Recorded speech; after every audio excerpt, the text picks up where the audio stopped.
Today I'm going to explain why I have decided to become woke, because after many years of contemplation I've decided that, the woke movement is the right movement to follow.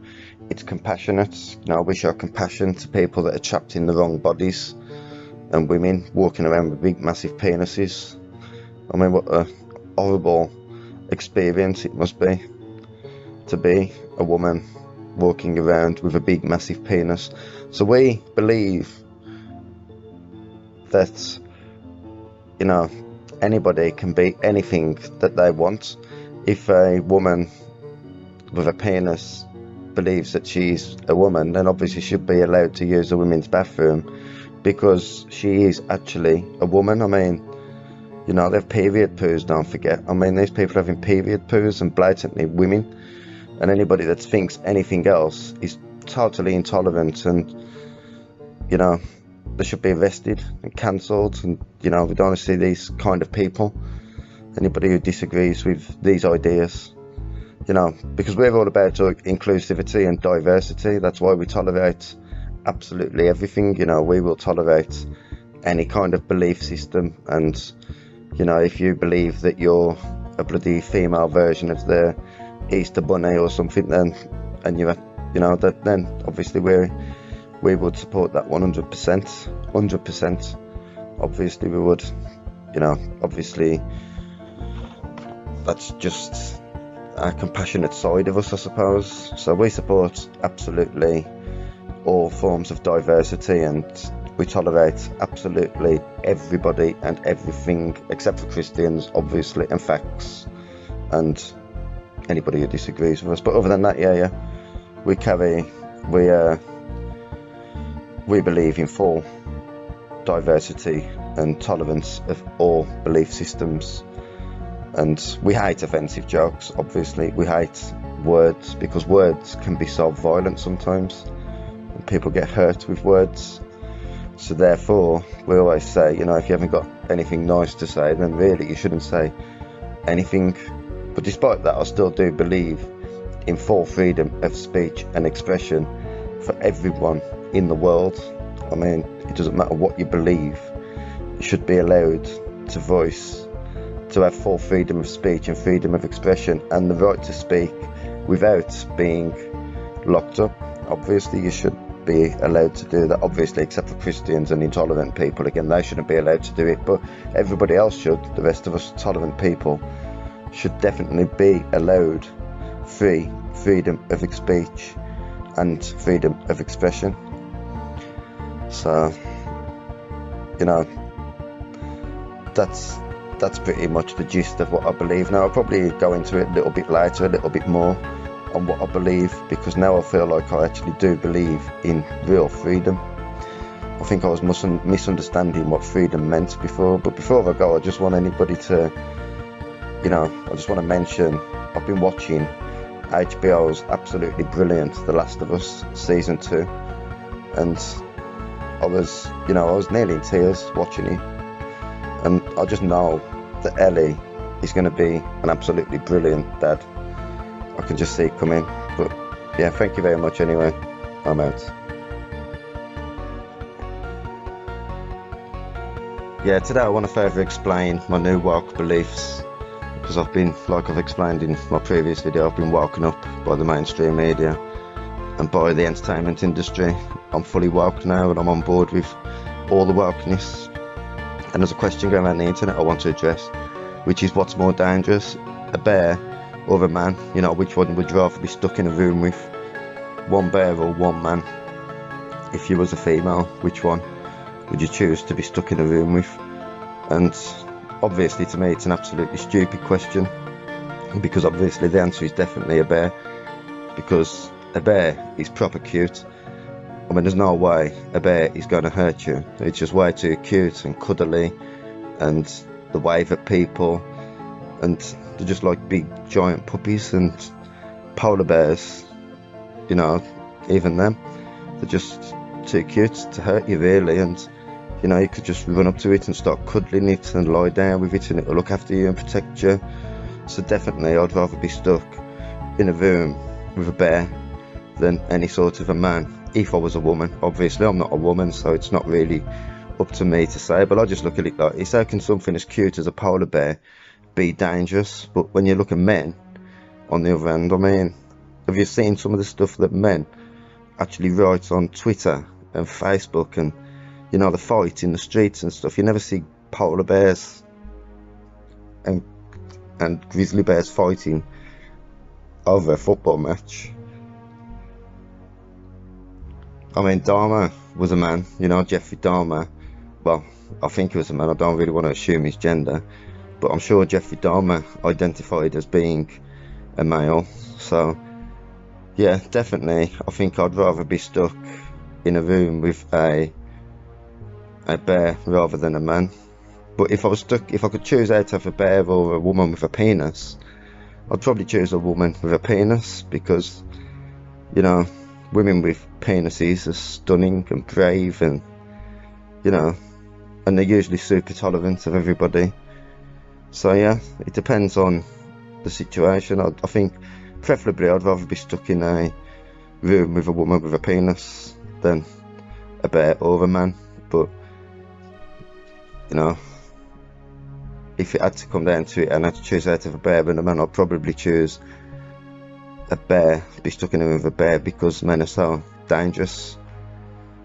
And, you know, sometimes, you know, they've got big sharp knives on them sometimes and stuff as well. So, you know, I definitely wouldn't trust a man, you know, whereas a bear, you know, what's a bear gonna do? It's just gonna cuddle you. But, you know, I think the problem with today's society is all this masculinity, you know, kids listening to shit like Andrew Tate and gangster rap and shit, you know, when they should be, you know, they should be spending the time listening to more feminine music like Celine Dion or something. And, you know, they watch men's football, they don't watch women's football. Women hardly get paid anything when they play football, when men get paid millions. And that's mainly because of the patriarchy and the simple fact that everybody is just an absolute sexist pig. So yeah, but I'll go further into it later anyway. Thanks for watching.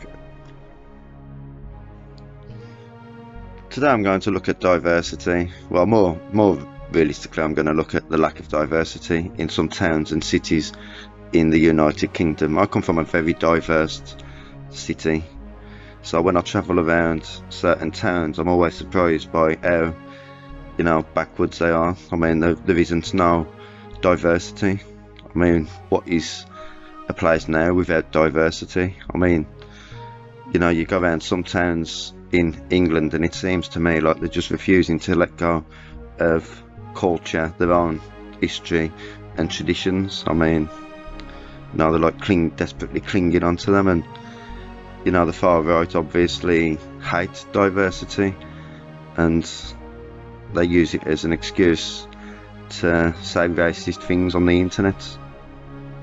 But I don't hate diversity. Me personally, I believe that we should have a total open borders policy and take in absolutely everybody. I mean, and if people don't like it, then they should just leave. I mean, there shouldn't be racist white trash, you know, far right Nazis. You know what I mean? They shouldn't be that, should they? They should just leave the place and find somewhere that is alright for them to live. I mean, in my opinion, there's plenty of room here. There's lots of countryside left yet. We could turn the whole place into just one giant concrete jungle. I mean, I think that would be absolutely brilliant, to be honest. I mean, like I say, I'm a very tolerant person, but I won't tolerate anybody defending their own community or their home land or family or anything. I mean, obviously not, you know. But, you know, and to be fair, a lot of people are moaning about Keir Starmer. I mean, I think Keir Starmer is doing an absolutely brilliant job so far. I mean, the way he's just silenced his opposition is really impressive. I mean, it's just the way he's, you know, thrown people into prison for nothing more than writing something on the internet is, in my opinion, absolutely magnificent. And that should do it. That should now fake news should stop, because Keir Starmer's took control of the situation, and all news is going to be backed by people like Keir Starmer and what you can and can't say. And to me, that is just absolutely fantastic. And you know, anybody who is in prison for anybody that is in prison for going against Keir Starmer, in my opinion, it's probably their own faults, because it's their own faults for being far-right, racist thugs. Do you know what I mean? They shouldn't be Nazis, and then, you know, they wouldn't be in prison. In my opinion, prison isn't harsh enough. For me, I honestly believe that they should just be exterminated. And, you know, it's as simple as that. I mean, you should be exterminated for being such intolerant scum, in my opinion, and thinking that you're better than everybody else. Just instant extermination, no questions asked. And, you know, I'm glad that the internet is deleting these people and stopping these people from speaking freely on it. And I think it's absolutely brilliant that London and Birmingham are so diverse. I mean, I walk around Birmingham sometimes and I honestly think, you know, you could forget where you are sometimes. You could honestly think that you're in the Caribbean or Africa or the Middle East. I mean, obviously not a nice part of the Caribbean, Africa or the Middle East, you know, some sort of slum in the Caribbean, Africa or the Middle East. But you could honestly believe that you're not even in England. And to me, that's the great thing about diversity.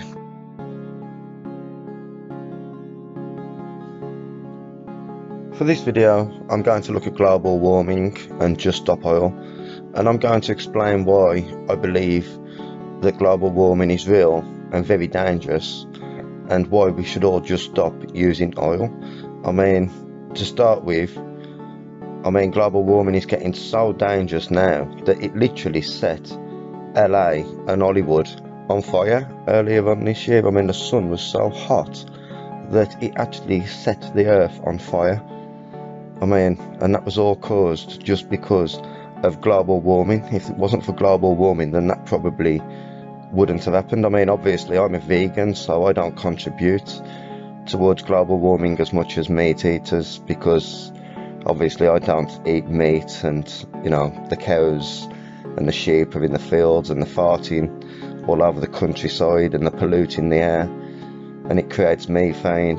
And you know, if people would just stop eating these animals and just stop consuming dairy products and go onto a full vegan diet like people like me, then we could really just, you know, get rid of all the cows, kill all the cows, you know, get them out of the countryside and stop them from farting and polluting the air. And we could do that, you know what I mean, if people just become vegan like me. I mean, animals don't have to die for me to eat at the end of the day, because I'm a vegan. So, you know, I know animals are dying for me to eat, obviously, except for a few million insects and thousands of rabbits. But I mean, other than that, you know, and you know, what can a tiny little insect contribute towards the ecosystem anyway? I mean, literally nothing. And I know that, you know, my farts produce methane, especially mine, because I'm a vegan, so obviously I'm probably producing a lot of methane.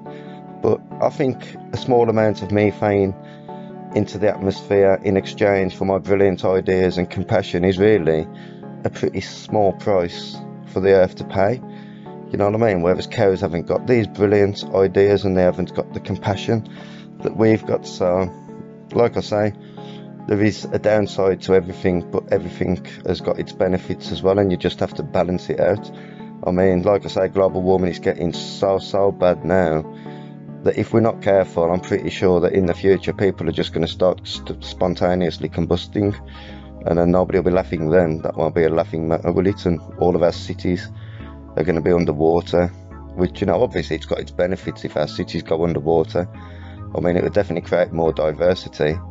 There'll be thousands of species of fish and sea creatures swimming around the country, which will be nice, you know, to see that kind of diversity. So, you know, it has got its benefits, but it will also put a halt to all the pride festivals and stuff that I like to take part in. So, you know, everything, in my opinion, it needs to be stopped, despite the fact that it might produce more diversity, and it would be nice to see all different fish swimming all over the country. I mean, that would be absolutely brilliant to see that kind of diversity. But you know, it's a concept, but it's also got a downside to it, unfortunately. I mean, in my opinion, the only thing we can do now is to actually just block the sun to stop global warming from getting any worse. I mean, if you think about it, what could possibly go wrong if we block the sun? I mean, the sun is the leading contributor in the world to global warming. You know, the sun produces more global warming than anything else in the world, and yet we just let it sit there in the sky, burning the place up, when we could just get somebody like the brilliant Bill Gates to just block it and problem sorted. I mean, what could possibly go wrong?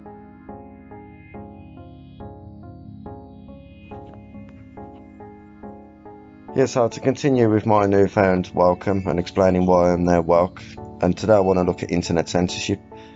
And you know, a lot of people moan about internet censorship, a lot of people don't like it, but I thank Google for internet censorship, and I thank Facebook for internet censorship, because, you know, internet censorship prevents a lot of right-wing, a lot of far-right thugs from actually speaking online, and that is a good thing, even if sometimes they are actually saying facts and things that are true. You know, it's still good that them taken off the internet, because, you know, they say really hurtful things sometimes. So in my opinion, yeah, internet censorship is absolutely brilliant, but I don't think there's enough internet censorship, if anything, to be honest. I mean, I hate it when I wake up in the morning and I'm eating my granola, and, you know, and I have to read horrible stories on the news and on Facebook. You know, in my opinion, everything should be censored. Like, all these horrible things that are happening all of the time, we should just censor it all, and then we'd all just live in a world where all we ever hear is good news, and surely that would make the world a much better place. You know, get rid of all the bad news and just have good news repeated over and over again. I think that would make the world a much better place, and then we could all follow people that believe the exact same things that we believe, and we could all agree with each other. And, you know, there'd be no arguments. You know, it's that's how I'd like. I mean, that's why I like to stick to the people who I listen to, because I like to have my beliefs reinforced. I mean, some people say that you should listen to both sides of the argument in a debate, but in my opinion, listening to both sides of the argument is an absolute waste of time. I mean, for a start off, it takes literally twice as long to listen to both sides of the argument. I just listen to the side, I just choose the side that I want to be on, and I listen to their side of the argument, and I just go along with that, and that's how I come to my conclusions. And, you know, a lot of people claim that we need alternative media and we need people questioning the narrative of the mainstream media, but I don't believe that we need any of that at all. I mean, I think the mainstream media are trustworthy people. I mean, they wear really nice suits, they don't swear, and I trust them wholeheartedly. You know, I don't understand why people would believe that they aren't trustworthy people. I mean, saying the media lie is a conspiracy theory. I mean, it's like saying the government lie, just a conspiracy theory. I mean, you can go through all of the mainstream media, you can go through all of the newspapers and all of the news reports, and you'll never find a story about the mainstream media lying, and that's probably because they don't lie. It's got to be because they don't lie. And same with the government, you'll probably never find a story about the government lying in the mainstream media either. So, you know, they obviously never lie. But tolerant people like me, we like to listen to tolerant people. You know, we don't like to listen to intolerant people, even if sometimes they are just using logic and facts. I mean, facts, they can fuck off. I mean, I hate facts. If anything, facts should be cancelled, you know, because facts are very uncaring and they're so hurtful and cruel. And to be honest, they contradict pretty much everything that I believe. Yeah, so to continue with my awakening, today this video is going to be about abortions, which is a very touchy subject. Now obviously I believe that it's a woman's body, so therefore it should be the woman's choice. But there is a lot of people that don't think like that. There's a lot of outside interference from conservative groups and Christians that don't like abortions, and there's a lot of debate about abortions. What age should you be allowed to have an abortion up to? At what point does a pregnant woman, at what point does that baby become an actual living human? And at what point does that living human's human rights begin? So there's a lot of questions about abortions, but I don't believe, me personally, that it's up to men to tell women what they can and can't do. I mean, I believe that the patriarchy has been doing that for long enough, and I don't think it should have anything to do with the patriarchy on what a woman can and can't do. If a woman wants an abortion, then surely it's got nothing to do with any man, and it should definitely have nothing to do with the patriarchy, unless obviously that man has got a vagina or is pregnant, which is obviously possible. But unless that is the case, then obviously it should have nothing to do with any man. I mean, you know, it sounds like I'm pro-abortion, but I don't actually like the term pro-abortion. To me, pro-abortion sounds offensive. It makes it sound like, you know, like I love abortions, and like I just want to go around giving abortions out or something like them sweets. So I don't like the term pro-abortion. I think it's a terrible term. I find it offensive. I prefer the term pro-choice. The choice to do what, you know, what women want to do with their bodies. And, you know, you've got to remember that sometimes, you know, an abortion is actually the only way to actually avoid an unwanted birth. I mean, it's literally the only way. I mean, obviously excluding not having sex in the first place or using contraception, but, you know, sometimes women are a bit too sozzled to think of things like that. So, you know, abortion is sometimes the only way out of it. But for me, like I say, I don't think should be anything to do with a man on what a woman does with her body. It's her body, and therefore it's her choice, and all the man is required to do is support her decision and pay child support up until the child is 18 years old, and that's it. Like I say, for me, it's an obvious one.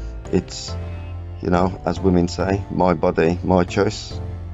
I mean, obviously you could apply that logic to drugs, but, you know, drugs kill.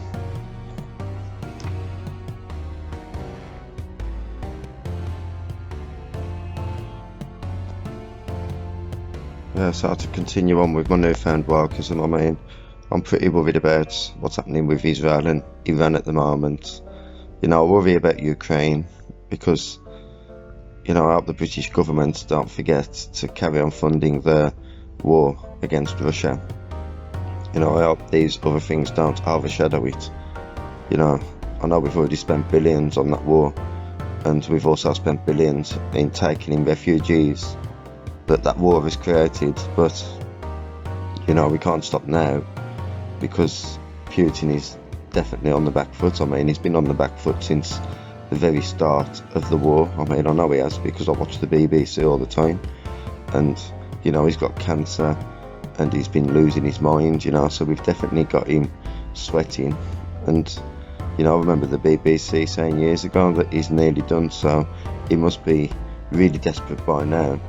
He must be just about holding on, you know, desperately. So, like I say, I'll stand with Zelensky, and, you know, I'll stand with Ukraine, and I welcome refugees, you know, I welcome all refugees, and I stand with the Ukrainian people. And like I say, I welcome refugees. I mean, obviously I don't welcome them to my house. I mean, if any refugees come to my house, I'll phone the police immediately, and, you know, if the police don't hurry up and get there, I'll probably smash their heads in with a metal bar. So, but I do stand with Ukraine, and, you know, obviously I won't fight for them. I mean, obviously somebody else can do that. I'm not even Ukrainian, and I've barely got a clue what's even going on. So, but I do stand with them, and I will definitely post nice supportive things on Facebook and Twitter showing everybody that I stand with Ukraine. I mean, and I believe Zelensky is great. I mean, he doesn't wear a suit like all the other politicians, so, you know, he's brilliant. You know, But like I say, I stand with Ukraine. I mean, despite the fact I've got very little idea of what's actually going on. I mean, from what I can gather, you know, apparently it started when Putin lied and he said that the Ukrainians were committing genocide in Donbass, and then obviously Putin claimed that Ukrainian officials were under Western control. I mean, how ridiculous is that? As if the Ukrainian officials were under Western control. What does he think it is, like a James Bond movie or something? So, but you know, don't worry, he's losing. I know he's losing because the BBC have told me he's losing, so, you know, he's desperate, and, you know, if we carry on fighting, it's only a matter of time before we beat him. And, you know, I don't trust Russia at all, and I definitely don't trust the Russian government and Putin. I mean, you know, they're oppressive and they're opposed to freedom of speech. I mean, you could say what you like about us in the UK, but we support freedom of expression and freedom of speech. I mean, you're not going to get locked up in the UK for simply saying what you believe to be the case. I mean, that's never going to happen. I mean, you don't get locked up for using freedom of speech in the UK, obviously, except for far-right thugs like Tommy Robinson and Lucy Connolly and, you know, all the other far-right thugs that we've got locked up at the moment. But they don't really count because, you know, they're animals.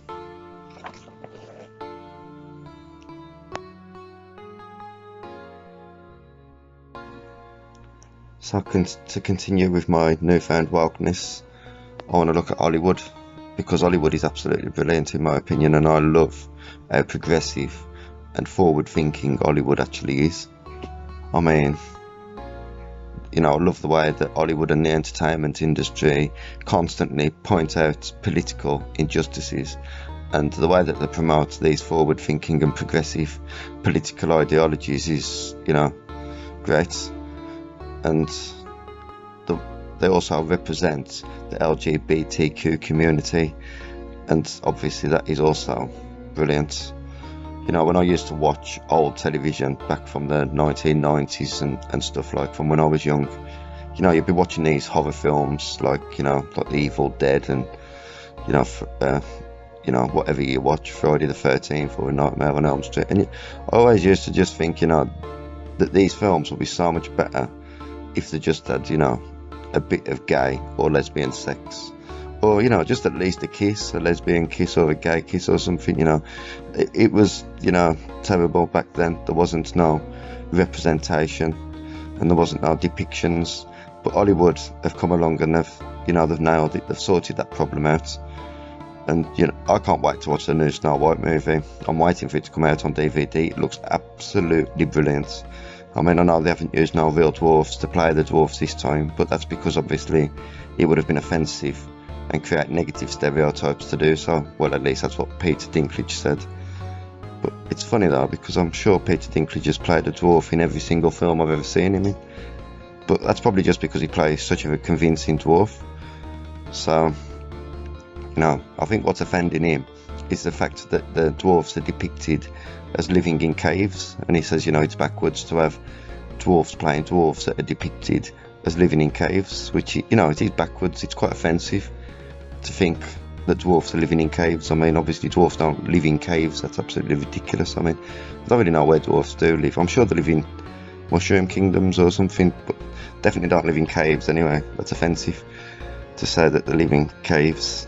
But, you know, a lot of people don't like modern day Hollywood. They moan a lot about the race swapping and gender swapping all the time, and, you know, that's mainly because, let's be honest, they're just sexist, intolerant pigs, and racist, intolerant pigs as well. That's why they're moaning about stuff like that. I mean, I hate the way that all these superheroes are white, you know what I mean, like Batman and Superman, white men, and Spider-Man. You know, they're all just a bunch of white men every single time, just a white man. I mean, why can't they just get somebody like, you know, Whoopi Goldberg to play Batman? I mean, you know, that would create a bit of diversity, and, you know, it would represent black women on television as well. and I'm sure it wouldn't do anything to the viewing figures. I bet Batman fans would absolutely love it.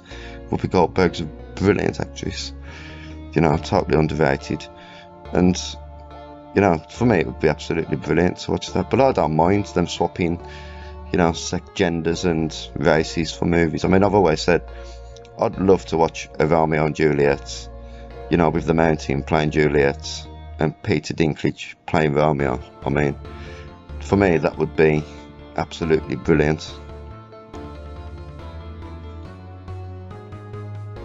So to continue with my newfound wokeness, I want to talk about being offensive and being offended.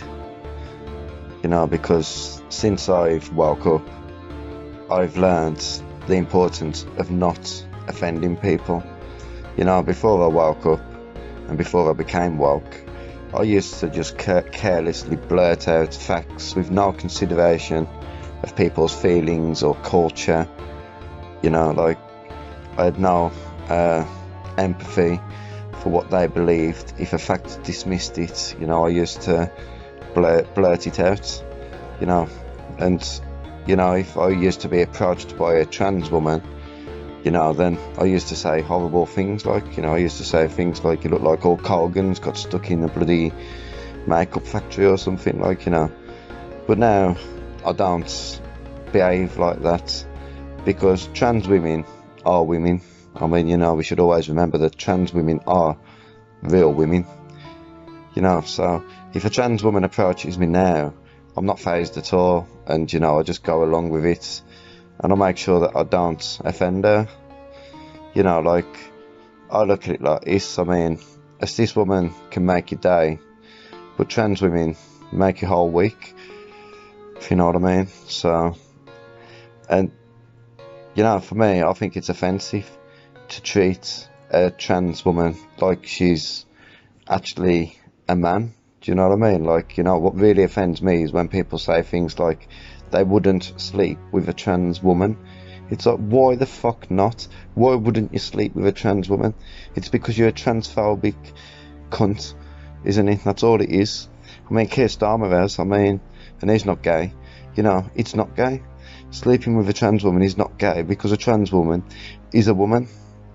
So, you know, I don't understand the problem, and it really does offend me. I mean, I find quite a few things offensive, but that really does offend me. But, you know, I'm offended by stereotypes as well, and racist jokes, and old-fashioned cartoons and television, and Donald Trump, and Christians and conservatives, you know, logic and facts. Do you know what I mean? These things I find very offensive, and I'd like to see a movement to try to cancel a few of these things, to be honest. But, you know, I'll tell you what I find most offensive. I find it most offensive when I'm offended and people don't acknowledge that I'm offended. Like, it's not important that I'm offended, but it is important that I'm offended at the end of the day, because I have the right to live my life not being offended. I don't like walking around all day being offended by everything everybody's saying, you know. But if I am offended by something, then the fact that I am offended should, you know, give me extra rights, and, you know, maybe even a little bit of applause, because, you know, I get offended on other people's behalf sometimes, because, you know, I'm just such a social justice warrior and stuff, and I just, you know, if somebody says something offensive to somebody else, I actually get offended myself standing next to that person. I get offended for that person sometimes. It's just the sort of person that I am. But yeah, like I say, I mean, you know, we have to do better, and we have to try to make sure that we don't offend people.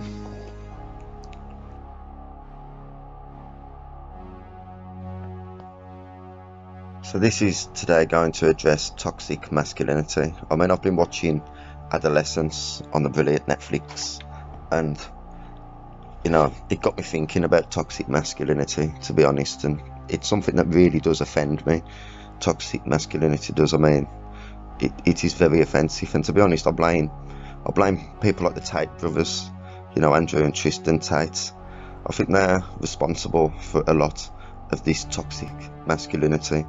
I mean, I think these kids, you know, especially these young men, I think they're sitting around, you know, them them watching Andrew Tate, you know, he's surrounded by like 10, 20 half-naked women, and you know, these kids, they think it's cool.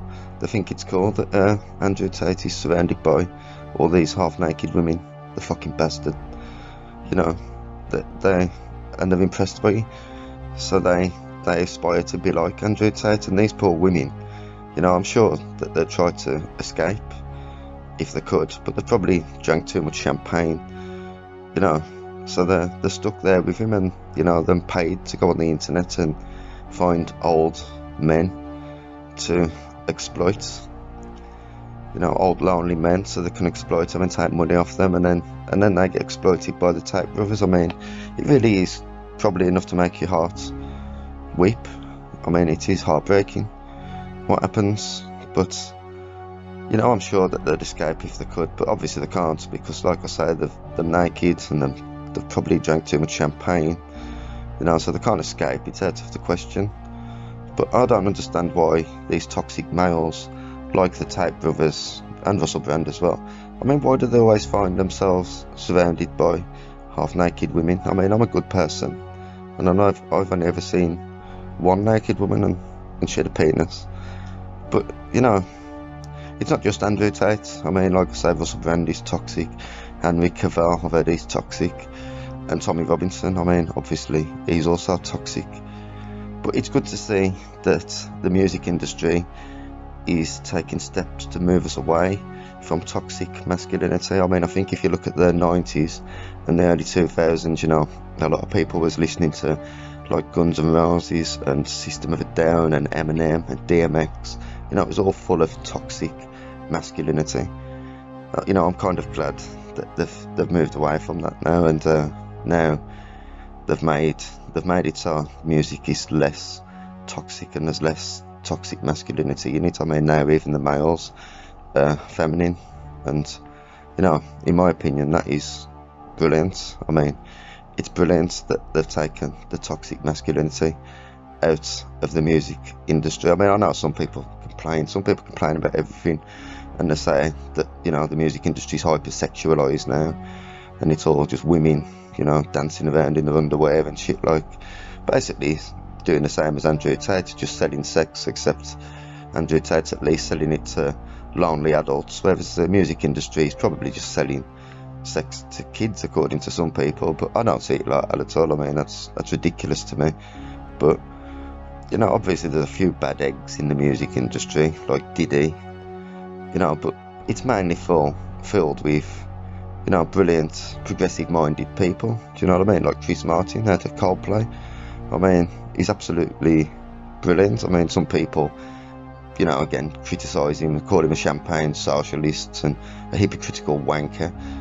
But I mean, I don't. I think he's absolutely brilliant, and you know, he gets a lot of stick. I mean, I think he's great. I mean, I know some people again say that his voice sounds like something between a cross between Mickey Mouse and Eeyore from Winnie the Pooh, but you know, he's got a brilliant progressive mind, and for me, him, Coldplay and Chris Martin are just absolutely brilliant.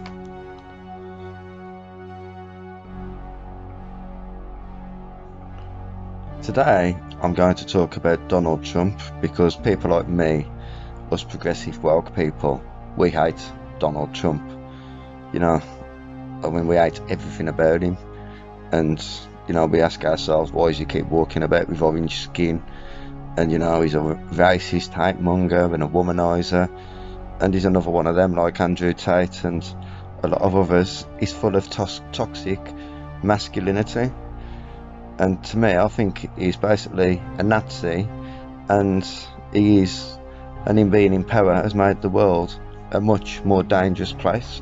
You know, so these Trump voters, well done, you've made the world a more dangerous place. I mean, Joe Biden was brilliant. I mean, he never caused any trouble whatsoever. You know, he used to just go to meetings and have a little nap in the meeting and then go out. He had no idea what was going on, so how could he cause any trouble? But obviously now Trump's won. You know, he's not falling asleep through the meetings and stuff. And when Trump did win the election, had the strangest feelings and the strangest urges. I mean, I just had this really strong but sudden urge to just begin to film myself and start screaming and crying down the camera, which I did. I did it, like, you know, and I put it on YouTube, but I deleted the video because everybody was laughing about it, like, all these far right thugs thought it was really funny.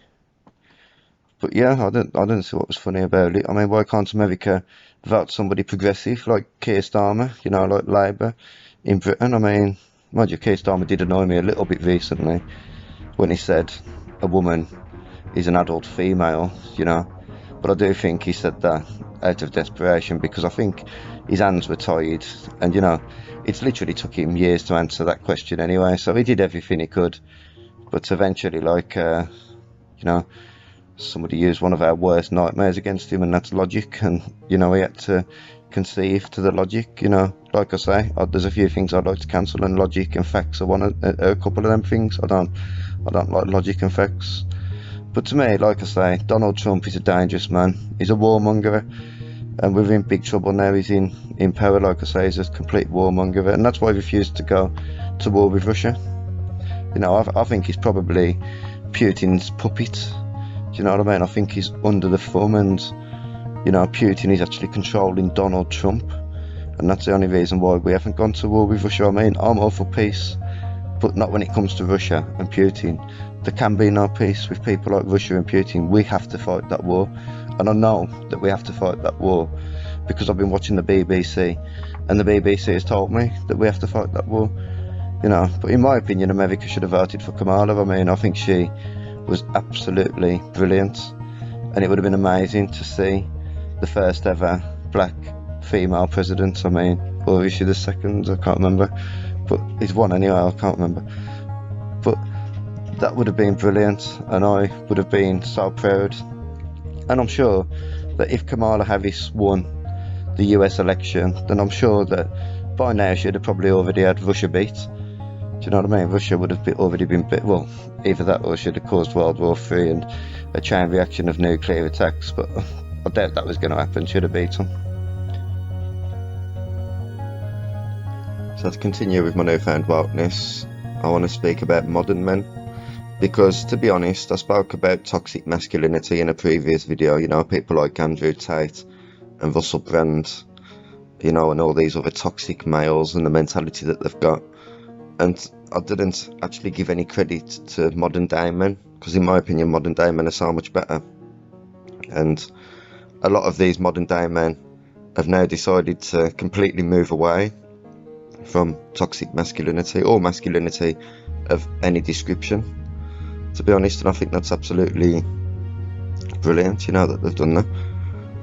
And, you know, the fact that they've abandoned toxicity and masculinity and misogyny is great. It should, everybody who looks at that situation should say it's absolutely brilliant. I mean, now it's not actually that rare of an occurrence now to see men walking around cities and towns, you know, dressed in really nice feminine clothing, you know, and they look after the hair and they look after the nails and they have pedicures and they, you know, they look after themselves, and, you know, they even wear a face full of makeup and everything like that. And I just look at it and I just think that is brilliant.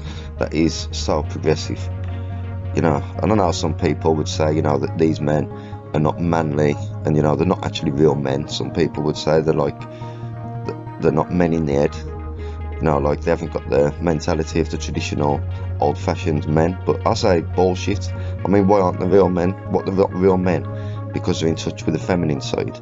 You know, just because they're wearing a pair of tights and a dress with makeup, that means they're not a real man. I mean, obviously they're real men, they're proper men. But people say, you know, that if there's a war on, that we'd be fucked because of these new modern men. Do you know what I mean? That they would struggle to fight for us. But, you know, you can't send people to war when they're worried about breaking nails and, you know, their hair falling out of place and the makeup getting smudged. You know, but I don't agree with any of that. I mean, like I say, I think these modern men are brilliant, and, you know, men from previous generations have been intolerant and toxic and full of misogyny and rowdy and loud. You know, a bunch of football hooligans and all this stuff, you know, trashing the place. Whereas these modern men, they're not like that at all, you know. They're more like women, and it's progressive. it's nice to see men behaving more like women. I mean, I'd love to see a world where all men behave like that. I mean, just imagine how brilliant it would be to live in a world where all men, or at least the vast majority of men, you know, dress and behave like Boy George or Sam Smith. I mean, you know, you look at these, especially Sam Smith, you look at him and you just think, you know, only a real man would do what Sam Smith does. I mean, it's so brave, and he is absolutely stunning. But I know some people say that he's a freak and he looks like something out of Hellraiser, but I don't agree with that. Like, I mean, like I say, I think Sam Smith is a brilliant artist, and, you know, he's definitely in touch with his feminine side, and it's not a mental illness, obviously not, it's actually art. Sam Smith is an artist, and these modern day men are absolutely fantastic.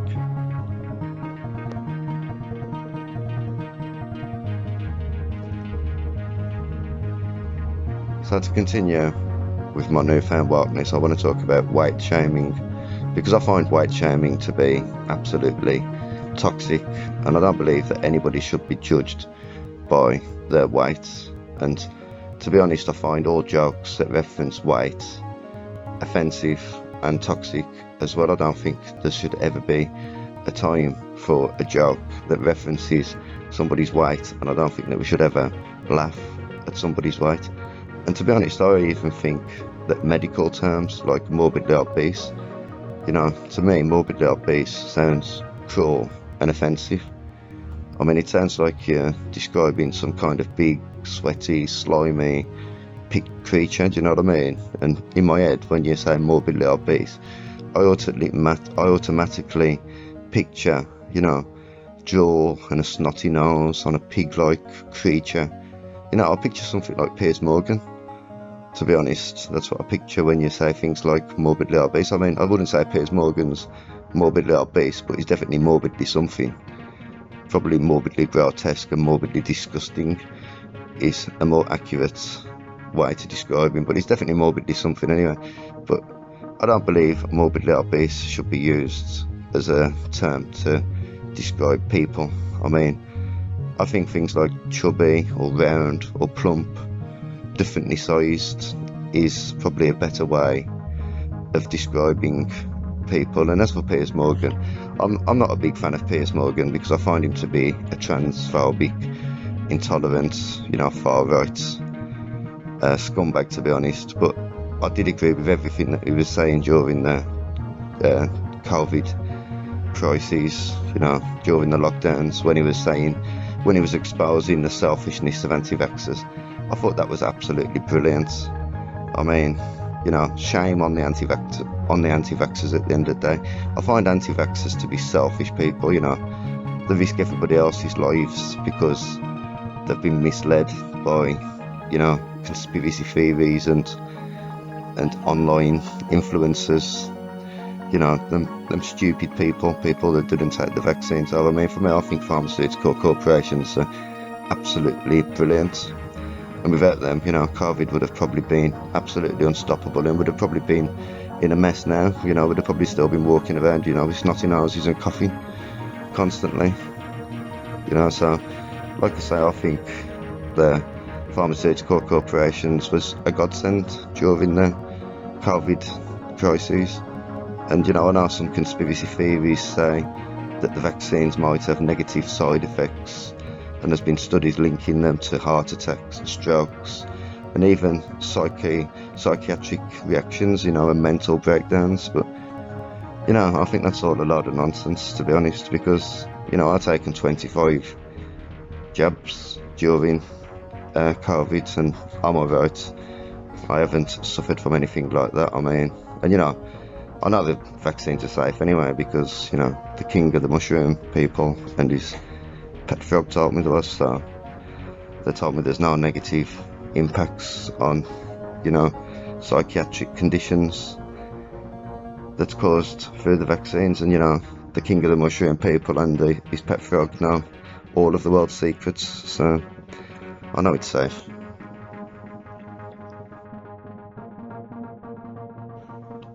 So to continue, I'd like to talk about rainbows, because there's nothing that I love more than walking around British cities in the United Kingdom, you know, walking around cities and towns and seeing rainbows and rainbow flags everywhere that I look.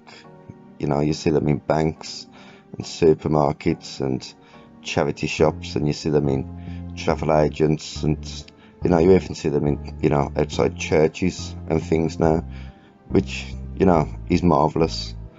And you know, they're on television as well, and they're in video games, I mean, and even in sports, you know, football captains actually wear rainbow armbands now to show their solidarity with the LGBTQ movement, which, you know, is great, it's brilliant. And a lot of councils now have replaced zebra crossings with rainbow crossings, which I think is just absolutely fantastic. I mean, it looks so beautiful, and you know, it's fun for the children, and it represents the LGBTQ community. I mean, I know, you know, some people are going to moan about it, some people moan about everything and they don't like it, and they say things like, isn't there a better cause that you could fight for, you know, like ending child labour, or exposing corporate exploitation, or even addressing, you know, the unfair and uneven wealth distribution that leads to the vast majority of the world's population living in poverty. You know, couldn't they expose something like that and fight a cause like that? But, you know, I disagree completely with that. I mean, I think the oppression of the LGBTQ community is a very important cause to fight. We have to stop it, and we have to give them equal rights to the rest of us. And when I say equal rights, I actually mean, you know, more rights than the rest of us.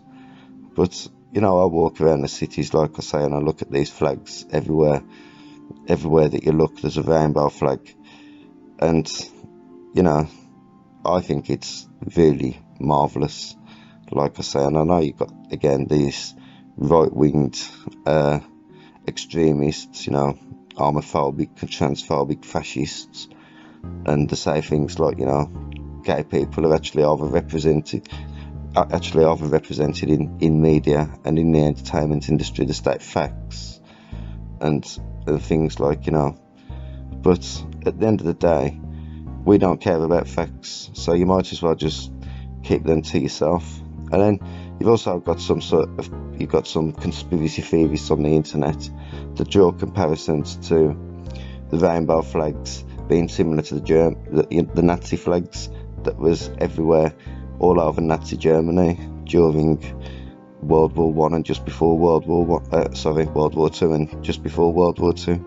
So, but I disagree with that completely. I think that's just a stupid conspiracy theory. I mean, is there any similarities at all between the two? One of them is a pretty lovely rainbow flag with loads of different colours on it that is about diversity and inclusion for everybody, you know, for all people except for Christians and obviously people that don't agree with us, and intolerant people. But other than that, it's for them.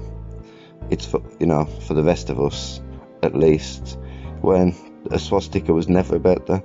I mean, a swastika is about persecution, and it's about superiority, people feeling superior, and racism.